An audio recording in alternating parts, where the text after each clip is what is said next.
tayo mismo sa sarili po natin, mga kapatid, ang mag-imbestiga. Tayo mismo sa sarili natin ang umalam.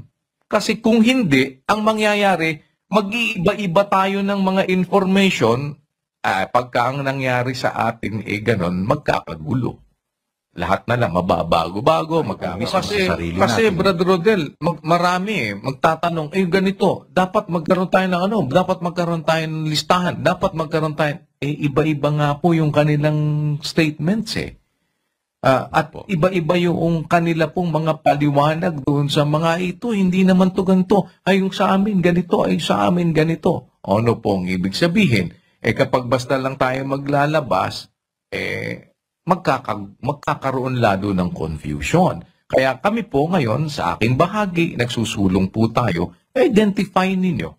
Yun po ang atin ngayong sinisikap. But in the meantime, na wala naman po pang mga ganyan, tayo sa mga sarili natin bilang mga lingkod ng Diyos na naglalakbay dito sa ibabaw ng lupa na ang ating paglalakbay ay ginugugol natin sa takot o sa pag-ibig sa Diyos o sa ating pong pagsunod sa utos ng Diyos, maging maingat po tayo.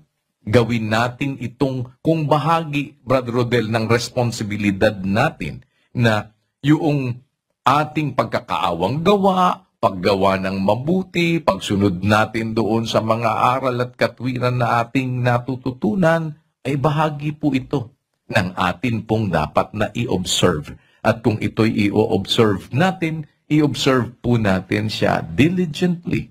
I-observe natin ang buong pag-iingat na hindi po tayo magkaroon ng budhi na may kapaslangan sa harap ng Diyos. Na sa kabila nung alinlangan ka na, masarap yan.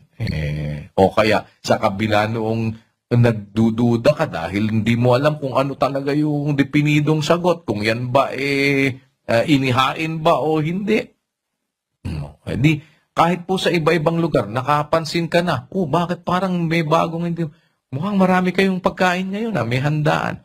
Meron ka ng kinutubang ka na, magtanong ka na, uriratin mo na. Pero para po maglagay kami ngayon ng listahan ng lahat ng mga lugar kung anong petsa, anong araw ang piyesta sa kanila doon, mahirap po yun para sa atin. At baka magkaroon pa ng confusion for reasons na hindi po. Ang nakalagay po kasi dito sa atin, kapatid na Daniel, ang petsa po ng piyesta po nila, ganitong petsa. Nung pumunta po ako, ganitong petsa Mga kapatid, pati po yung Bonifacio Day, binabago na ang, nung kapanahonan ko, November 30, nagulat ako, ba't ba ngayon, holiday? Bonifacio Day pa, Hindi ba na rin ba, pati Bonifacio Day? Ibig sabihin lang po, minsan nagbabago-bago. Tama ba yun, kapatid na, Rodel, o hindi? Gusto ko lang natin liwanagin din na mayroong isasabi na dinadasalan. Hindi po nila dasal. Ang siguro yung sinasabi nila dasal, kung halimbawa papatayin mo ang isang hayop na bawal naman pumatay sa Muslim, sa Islam. Bawal pumatay. Kahit hayop, hindi bawal pa, hindi patayin, mayroong animal welfare. So kailangan mo hingi ng permiso sa God na itong baka na ito, kambing, ay we will consume this for food because it is allowed by God for us. So God, thank you.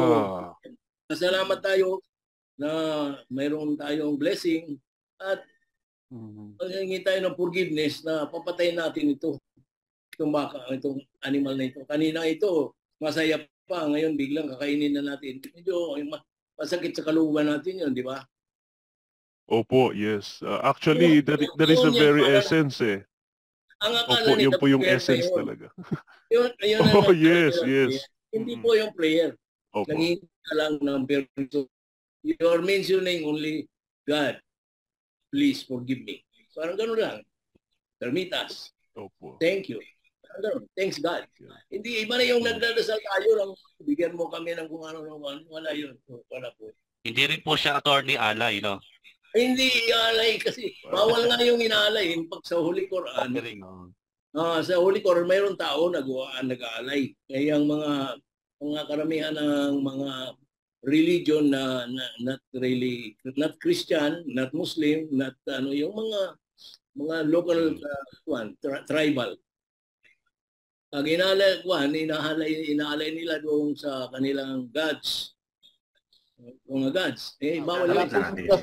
Ang sinasabi nila doon, pinagpapaalam nila kasi alam niyo naman, Diyos lang ang nilikha ng buhay. So, Diyos lang ang pwedeng kumuha ng buhay natin, di ba? O miski animal. So, bago katayan, pinagpapaalam na ito may titagabis nila, di ba? Yung Lord, pagkain lang to wala personalan, parang ganon.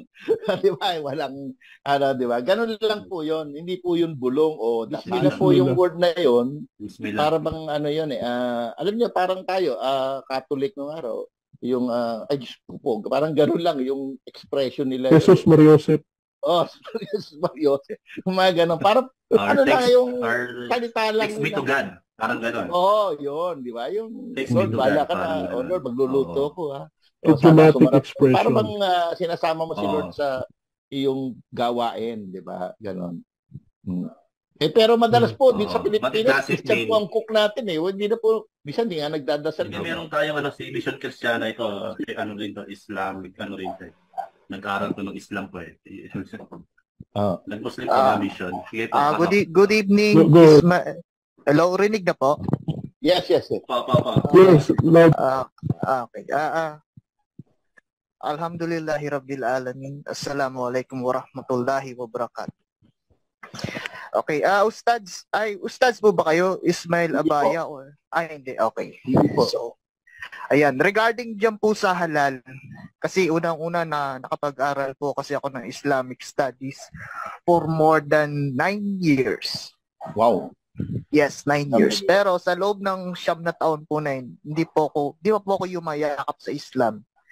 Kasi continuous naman yung pag-aaral ko. Although meron mga ustads or mga kilalang ulama dito sa Pilipinas na kilala ko rin na pinoforce nila ako na mag-shahada na. Pero sa loob-loob ko hindi muna.